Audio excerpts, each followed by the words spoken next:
Olá pessoal, sou o professor Welder Queiroz, professor da Faculdade de Direito da UFMT, doutorando e mestre em Direito Processual Civil pela PUC de São Paulo.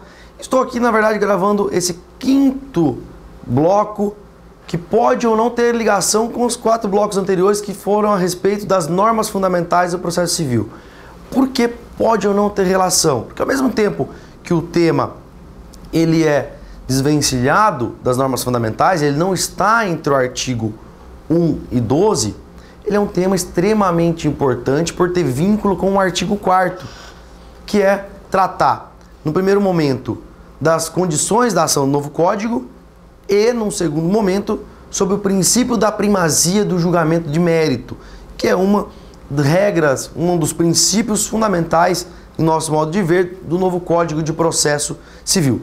Aí a nossa opção, nós colocarmos esse tema e abordarmos esse tema junto com as normas fundamentais, para tratar especificamente deste princípio que tem uma importância grande no novo Código de Processo Civil. Antes dele, é importante falar de uma novidade no que diz respeito à condição ou às condições da ação. As condições da ação, como nós conhecemos amplamente no Código de 73, ela foi incluída a partir das lições do professor Henrico Túlio Liebmann de 3 formas. Primeiro, a legitimidade ad causam. Segundo, o interesse de agir. E terceiro, a possibilidade jurídica do pedido. Ocorre que durante todo o tempo em que o Código de 73 esteve em vigor, durante todo esse tempo ele sofreu crítica por isso. Por quê? A doutrina da possibilidade jurídica do pedido como condição da ação, ela foi do professor Henrico Túlio Liebmann, que esteve no Brasil durante um tempo e influenciou diretamente o professor Alfredo Buzaide, que foi o elaborador do Código de 73. Ocorre que quando o Código foi aprovado em 73 e entrou em vigor em 74, saiu na Itália a 3ª edição do Manual de Direito Processual Civil do professor Liebmann, em que o próprio Liebmann, o idealizador dessa teoria, excluiu a possibilidade jurídica do pedido como condição da ação. Então, no novo Código, ele também exclui a possibilidade jurídica do pedido como condição da ação e deixa como condição da ação apenas a legitimidade e o interesse. Então, a legitimidade de causa, seja ordinária ou extraordinária, e o interesse de agir, o interesse de obter uma tutela jurisdicional. Essa é uma novidade, eu acho importante pontuar isso, a exclusão da possibilidade jurídica do pedido como condição da ação, para tratar agora especificamente do princípio da primazia do julgamento do mérito. O princípio da primazia do julgamento do mérito, que a gente pode vê-lo sobre 2 óticas. Primeiro, ótica diz que antes de proferir a sentença terminativa, sem resolução do mérito, o magistrado deverá dar oportunidade ao autor de corrigir os vícios processuais. Ou seja, já que prevalece a primazia, a preferência que o magistrado deve analisar sempre que possível o mérito, antes de extinguir o processo sem resolução do mérito, ele deve oportunizar a parte corrigir o vício. Além disso, esse princípio tem que ser visto também sob uma outra ótica. Sob a ótica de que toda vez que o magistrado puder proferir uma decisão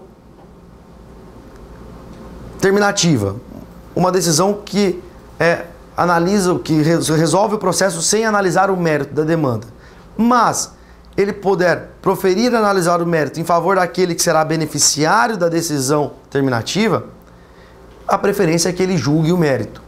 Isso está expressamente no artigo 488, que prevê, desde que possível, o juiz resolverá o mérito sempre que a decisão for favorável à parte a quem aproveitaria eventual pronunciamento nos termos do artigo 485.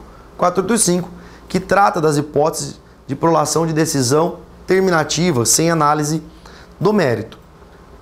Então, esse princípio da primazia do mérito tem essas 2 vertentes. A primeira, de permitir a parte sanar o vício antes de extinguir o processo. E a segunda vertente, sempre que possível, julgar favorável no mérito aquele que seria beneficiário da sentença terminativa, deve-se analisar o mérito.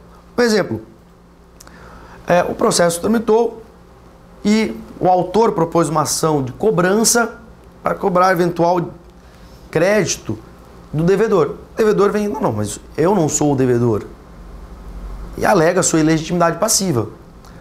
O magistrado, no momento de prolação da sentença, ele pode, olha, reconheço a ilegitimidade passiva, mas ao mesmo tempo ele pode julgar improcedente para dizer que o autor não tem aquele direito de crédito.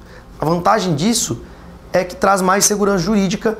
Uma vez analisado o mérito, a decisão fará coisa julgada e, por consequência, trará maior segurança jurídica para esse caso. Esse princípio tem íntima relação, em nosso modo de ver, com o artigo 4º, que consta nas normas fundamentais, que estabelece que a parte tem o direito de obter em prazo razoável a solução integral do mérito, e aí o destaque de solução integral do mérito, incluída a atividade satisfativa. O novo Código tem diversos artigos que reforçam esse princípio, reforçam a existência desse princípio.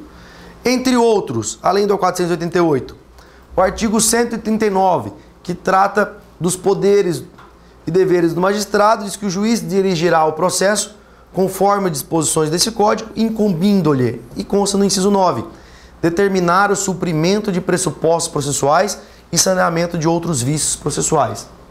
Além disso, também consta no artigo 317, que antes de proferir decisão sem resolução do mérito, o juiz deverá conceder à parte oportunidade para, se possível, corrigir o vício.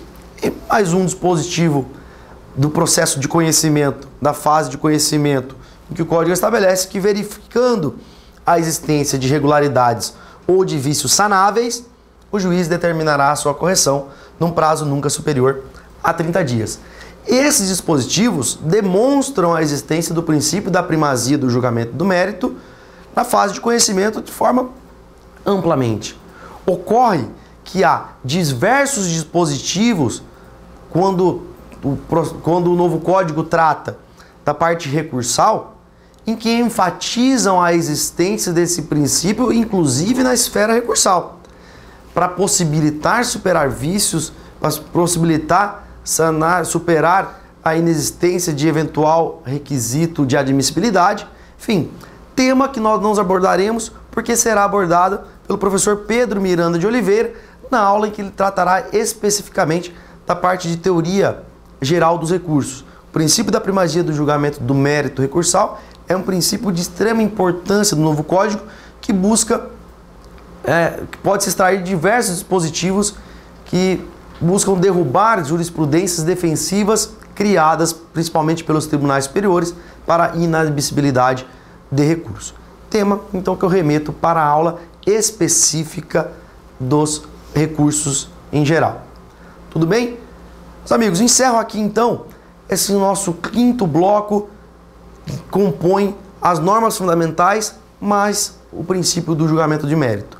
E assim contribuir para a compreensão deste novo Código de Processo Civil, que muito influenciará e impactará no nosso dia a dia como advogado. Então, um abraço, ficamos à disposição para sanar dúvidas e até a próxima aula.